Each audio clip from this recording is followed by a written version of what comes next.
Shortly before Christmas of 2024, a team of historians, archaeologists and clergy gathered in the shadowed crypts of the cathedral in Vilnius, Lithuania.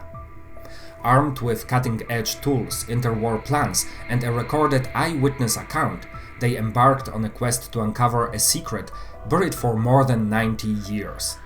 What they unearthed would restore a tangible connection to the legacy of Lithuanian and Polish monarchies, bringing lost treasures back into the light.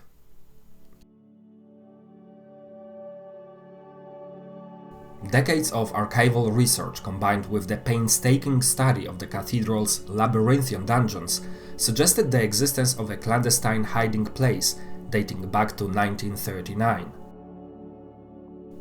As World War II loomed over Eastern Europe, the treasures of Vilnius Cathedral, royal insignia and priceless artifacts had been spirited away to shield them from plundering forces. For years, their location remained a mystery. On December 16, 2024, using an endoscopic camera inserted through tiny boreholes and cracks, the team located a concealed cache. They found regalia belonging to some of the most iconic figures of the Polish-Lithuanian Commonwealth. The artifacts were wrapped in the newspapers dated September 7, 1939. Among the treasures were the crown of Alexander Jagiellon, King of Poland and Grand Duke of Lithuania, as well as the crown, chain, medallion, ring and funerary plaque of Elizabeth of Austria. Additionally, the crown, scepter, orb, 3 rings, chain and 2 funerary plaques of Barbara Radziwiłł were found. Each artifact bore the delicate craftsmanship of an era long past, glittering with the way of history.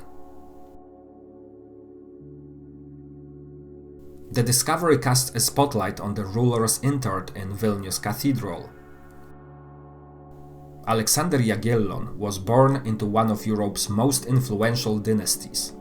As the son of Casimir IV and Elizabeth of Austria, he inherited a legacy steeped in diplomacy and ambition. Alexander became Grand Duke of Lithuania in 1492 and ascended to the Polish throne in 1501. His reign was marked by challenges, including territorial disputes with the Grand Duchy of Moscow and financial instability within the Commonwealth. Elizabeth of Austria, not the mother of Alexander, a different Elizabeth, the daughter of Ferdinand I, Holy Roman Emperor, and Anne of Bohemia and Hungary. She entered into a politically strategic marriage with Sigismund Augustus, King of Poland and Grand Duke of Lithuania, a union meant to solidify alliances between the Jagiellons and Habsburgs. However, their marriage was fraught with difficulties. Elizabeth suffered from ill health and faced the indifference of her husband, who was enamored with another woman, Barbara Radziwiłł. Elizabeth died from epileptic seizures at the age of 18. Barbara Radziwiłł remains one of the most romanticized figures in Polish and Lithuanian history. Born into the influential Radziwiłł family, she was renowned for her beauty, intelligence and charm. Her love affair with Sigismund Augustus caused a scandal in the Commonwealth. Their secret marriage in 1547 provoked outrage among the nobility and the royal court, who viewed Barbara as an unsuitable queen.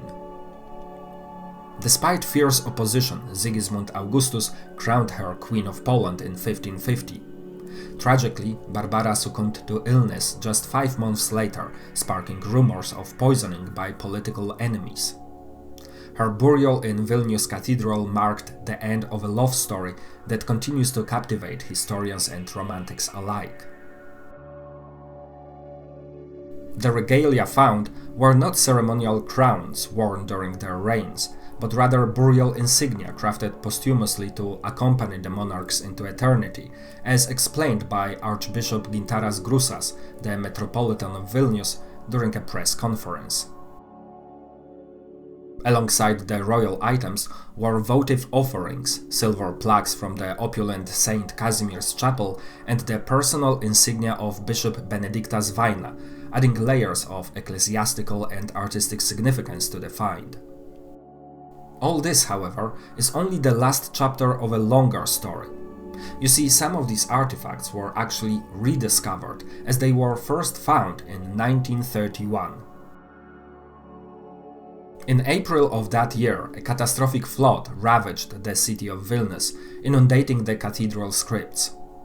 The floor in the chapel of Saint Casimir and the cathedral's left nave collapsed. In response, the Committee for the Preservation of the Vilnius Basilica was formed in the summer of 1931, with Professor Juliusz Kłos appointed its leader. The situation was dire as the cathedral was built on unstable ground. In 1769, a tower of the then existing structure collapsed, killing several clergy members.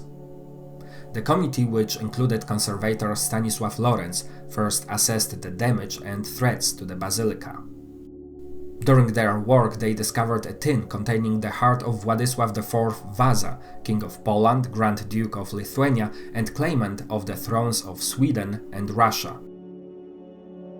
The most sensational event, however, occurred on September 21, when architect Jan Peksza and technician Kazimierz Wilkus broke through a wall and discovered a narrow passageway in the crypts. Wilkus recalled. After a brief discussion, we decided I would enter first and illuminate the interior. I squeezed in and lit the way for Peksza.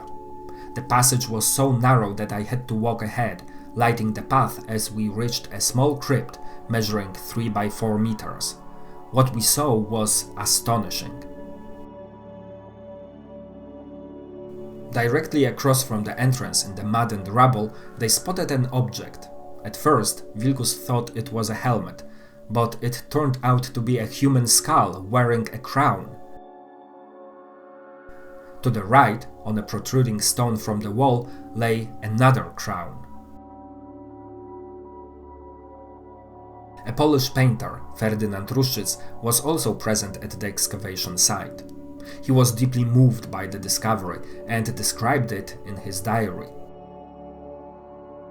In the small crypt, just big enough for 3 coffins, the floor was covered in what looked like a black layer.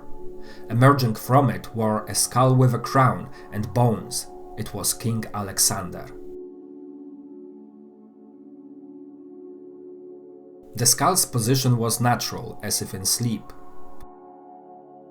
Nearby lay Barbara Radziwiłł's partially preserved coffin adorned with a metal plaque. The crypt also held the remains of Sigismund Augustus' first wife, Elizabeth of Austria. Peksza immediately informed Lorenz, who soon arrived with his team. The royal tombs were long searched for and feared to have been looted. During the Russian occupation of Vilnius from 1655 to 1660, the cathedral was plundered. Fortunately, the royal tombs had been temporarily sealed off, waiting to be relocated to the chapel of Saint Casimir. The discovery captured public attention, but not everyone was happy about how the events played out. Lorenz was irritated that Peksza entered the crypt without him, calling his actions an unacceptable act of disloyalty. He feared Peksza might claim the glory of discovering the royal tombs. However, the spotlight remained on the lead researchers, Kłos and Lorenz. There were also tensions between the church and the state. Archbishop Romuald Jałbrzykowski thanked Prime Minister Aleksander Prystor for government assistance with the royal remains. However, the Prime Minister responded that it was not assistance, but the state's obligation to handle the matter. The Archbishop believed the royal remains belonged to the Church, while the Prime Minister argued they belonged to the Republic.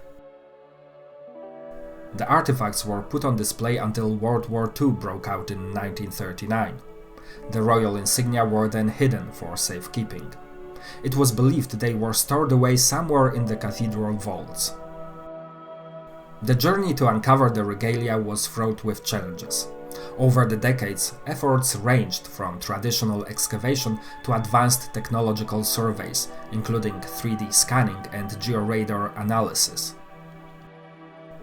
In 2009, a Polish-Lithuanian collaboration attempted to locate these artifacts, relying on eyewitness testimony from those who had concealed the treasures. Yet, these efforts proved fruitless until the December 2024 breakthrough. Similar to the situation in 1931, the recent discovery has sparked controversy over its authorship.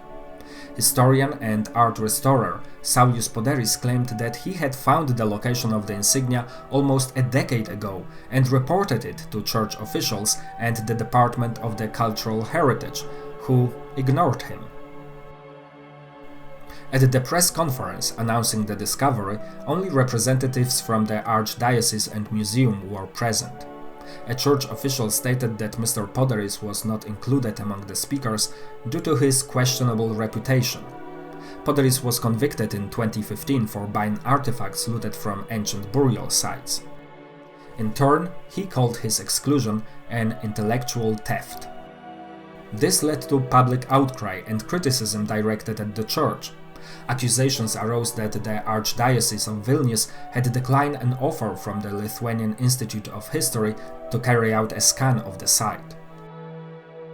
The head of the Department of Cultural Heritage stated on Lithuanian national radio that the Archdiocese was required to notify the department about the discovery, yet the insignia were removed from the crypt without the presence of authorized experts.